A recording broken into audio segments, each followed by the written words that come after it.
All right, so to get started editing my collage, and again, this is just the way that I do it. This isn't necessarily going to translate to everybody that's interested in this. For reference, I use Adobe Photoshop Elements 2020. This particular photo collage is a Carrie Bradford photo collage, and it's this picture that go long. Currently $7 in her store. I shop her templates when she does sales because typically I'm going to get a couple at a time, or even like die cuts and stuff like that. I tend to wait for a sale. So I've opened it. I've opened the photos that I think I'm going to use. I kind of just drag and drop them down here. I count how many I've got. In this case, I've got 9. That doesn't necessarily mean I'm going to use all 9 of them. And then a lot of times I use her website because I can see the photo collages like this, and I can kind of get an idea of what I think might work or what I want to use. And a lot of times I'm looking at the orientation of the squares and the orientation of how this is going to print out, knowing that I can rotate it and I can go vertical if I want to. It just kind of depends on what I'm working with. But I like the visual representation of looking at this versus this is how it shows up in my files. So, and really I could go through here and rename these and at least put how many spaces there are in there, but honestly it's just easier for me to go here, and then a lot of times the way that they are in the folder is the order that they are on here. So like I was looking at this one, so I opened up the 6th one as a guess and I was right. Sometimes she does label it with like how many spaces there are. I think it just kind of depends on how old the file is. So again, I'm using Photoshop Elements, and this is a Carrie Bradford template. I'll link that down below. There's also ones on Etsy. I mean, all kinds of different people have online stores that have these templates, but I've been getting a lot of questions on how to edit pre-made templates, not the do-it-yourself ones. So we're going to attempt that today, mostly because I know I've covered this. It's just in the middle of another video and I can't remember what video that is. So to get started, I'm just kind of looking at the template. In my mind, I've got 1, 2, 3, 4, 5 what I would consider portraits, and then these 3 that I would consider more landscape, and I feel like that's going to work for me with the orientation of my photos down here. Originally, I was wanting to do it in, like I wanted the template to be in portrait, like kind of like this. But that's not going to work for my photos, so I'm just going to kind of figure out what I'm going to do with the kit. So I just kind of start dropping stuff in. I think in this instance, I'm going to start with these 3 that are kind of the bigger ones and the ones that may or may not fit some of these portrait photos. So I think with this one right here kind of being the widest one, all I do is I click this square. So it's selecting this layer over here. I'm going to come down here, grab the photo, drag, and drop it into the screen with the template. So it should pop your photo in on the layer right here above the square that you want it to go in. I'm just going to grab one of the corners, resize this a little bit to where I think I want it to go, and you can adjust this as many times as you need to. When you think you've got it in the size that you want it to and you want to see it literally like popped into the photo collage, you just come over here and you want to put your mouse kind of between these 2 layers, hold down the Alt key, and you get this little downward pointing arrow in the little white box. You want to click and it's basically going to clip it into this. So you can see where the edge of the photo is. It's still there. It's just pushed back and only allowing the square on the photo template to show through. I'm explaining this terribly. But I've gotten questions in the last couple weeks, like a good handful, asking if I had a video showing how I do pre-made templates. So we're just going to kind of do this really quickly, and a lot of times this just is how quickly I end up doing this. Sometimes I need to click on the actual photo to see what's going on in the photos and kind of figure out where I want to put these, or if there's any that I don't want to use. Looking at this one, I would say this is probably a good candidate for one of the square openings. So I'm going to come back here, click the square I want to put it in, drag and drop that photo. And it does usually go a little quicker than this, but because I'm doing a screen recording, it's kind of slowing down some stuff. So I'm going to drag where I think I want it to be, say yes to the resizing, come over here, hover between the two layers, hold down Alt, click, and then you can see there's some of this gray square from the template, so I didn't get the photo in there. So you can just like nudge it over with your arrow keys. You can move it with your mouse. You can mess with the size and stuff. I think I'm going to zoom in a little bit more. Confirm the sizing. Come back down here to my photo bin, and I'm just going to keep working through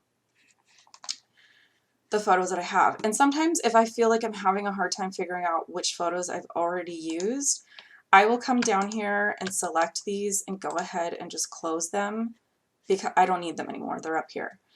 I think I'm going to do this one next and see if I can fit this one here.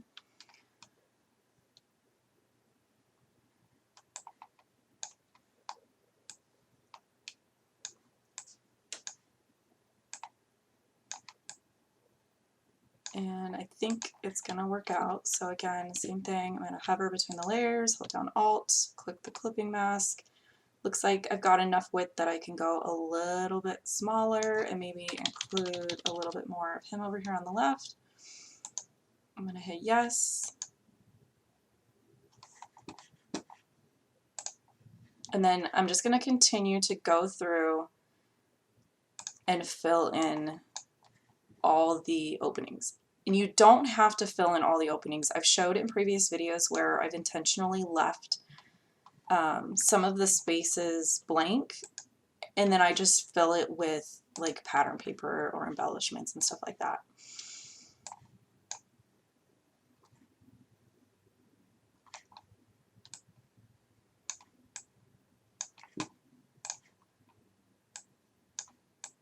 So again, I'm just kind of resizing, just kind of eyeballing it, attaching it to the layer that I want it. And again, you can still move this around. You can still resize things if I want to go a little smaller so his feet are showing.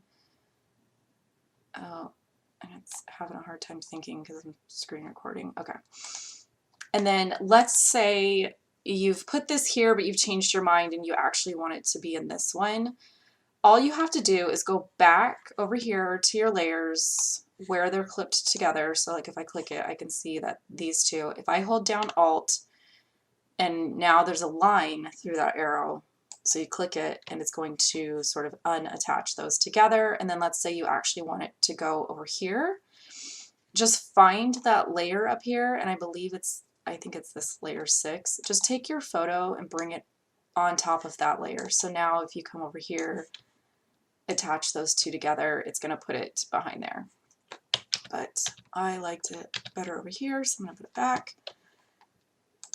Clip those back together. So I'm going to fill in these other 3, and then we're going to talk about printing.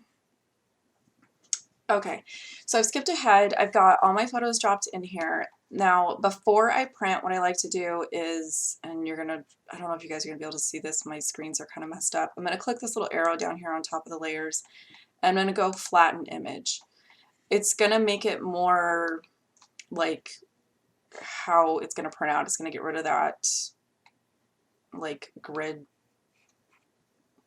texture. It's basically going to condense all those layers, and now I've just got literally like if you set a photo on your desk, this is kind of what I'm working with. So then I go up here, I do file new, blank file, and I just want a blank letter sized file here. A file, I don't know what word I'm looking for. Now, because my template is landscape, I'm going to rotate this. So this is just a landscape sheet of regular size printer paper that we're kind of talking about here. I'm going to grab my collage, I'm going to drag it and drop it in here. Now, it's going to drop in the size that it was formatted by from whoever you bought it for or from. So in this instance, Carrie Bradford formatted this to be, I think it says on here,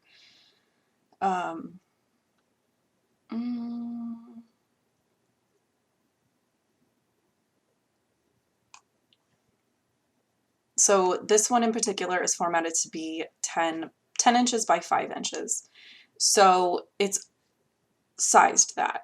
If you feel like that's too big or that's too small, you can change it. You can just grab a corner, make it bigger, grab a corner or make it smaller, whatever you need it to be. And I have done this where like I've made it a little bit bigger because I wanted to take advantage of the full sheet of paper, or I've even scaled it down because I wanted to be able to print more than one on a sheet of paper, or I was doing, you know, a lot of photos on a sheet.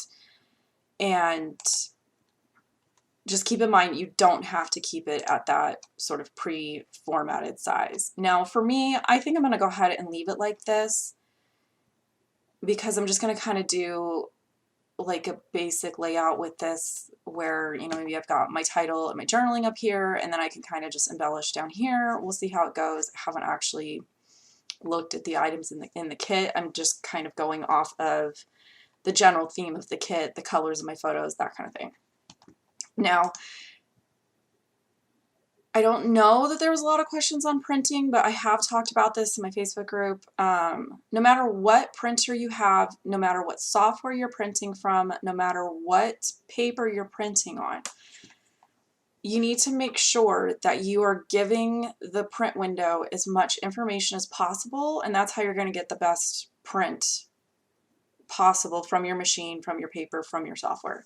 So this is the default that comes up when I go to print. You can see it's 4x6, it's plain paper. So I was going to change settings. Again, this is Photoshop Elements. If you have regular Photoshop, if you have an older version, it's going to look a little different. Confirming that this is the printer I want to print to, I'm going to change this to Pro Luster because that's the paper that I have. I'm going to leave rear tray because that's where I put my photo paper through. Letter size is correct. I'm going to change where it says print quality is medium. I'm going to click change. It's going to open up another advanced window. You can see I still need to go through and change some things on here because the default is not great options. So instead of standard, I'm going to go photo printing. I'm going to keep it on borderless because I don't want it to cut off any margins. This is the wrong photo paper. I'm going to come in here, tell it again I'm using Pro Luster. Print quality I'm going to change to high. Paper size I'm going to change to letter. This I'm going to again tell it I want the rear tray, and then I'm going to hit OK. I'm going to come back here and hit OK. And you'll see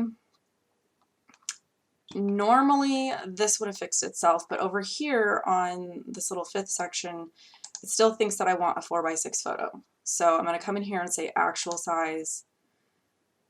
Now my preview is what is literally what I've edited. This is what I want. All of this stuff is accurate information. So my printer should give me the best possible results that it possibly can. So I'm going to print this, and then we're going to get into the process of the actual layout. Okay guys, I swear long videos are not typical for me. Most of the time when I work with these kits, my videos are short because these layouts do come together very quickly. I think having a sort of pre-curated product just kind of helps take the time out of the process.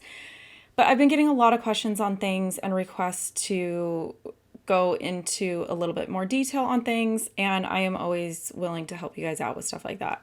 Because I know for me, I spent a lot of time like researching and trying to figure out how to do this stuff, because it used to be people just wouldn't share that information with you, and I had to learn a lot of different things and watch a lot of different like YouTube tutorials just to kind of figure out how to get things to work in a way that I needed them to work. So hopefully those of you that have been asking about the pre-made photo collages can benefit from that. Now, I obviously have printed out my photo collage, and I just kind of started trying to figure out what I was going to do with this kit. When I saw the notebook paper, I got super excited because I love notebook paper.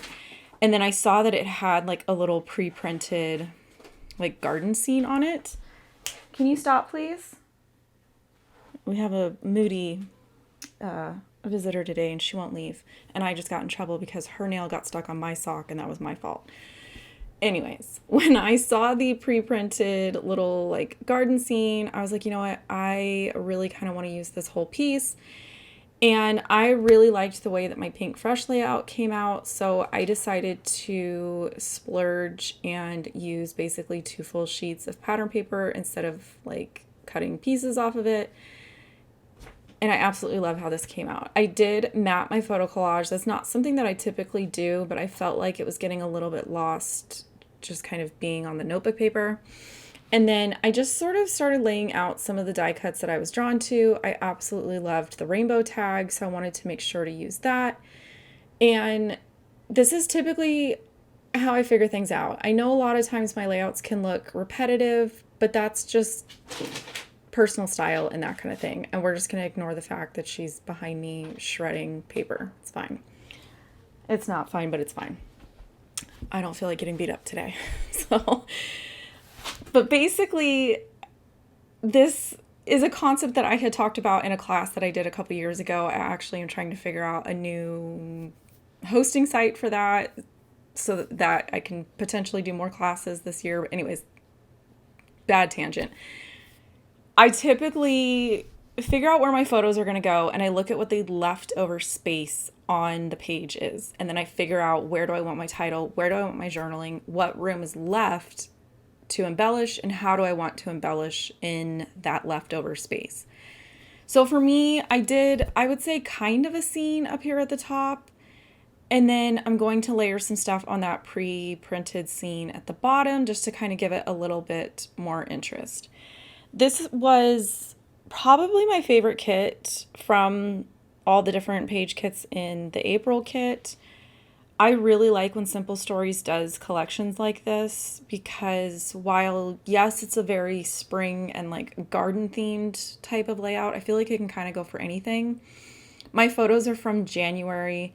We rented this bounce house for my daughter's birthday party. I think we had it like an extra day. So this was, we were kind of getting our money's worth out of it.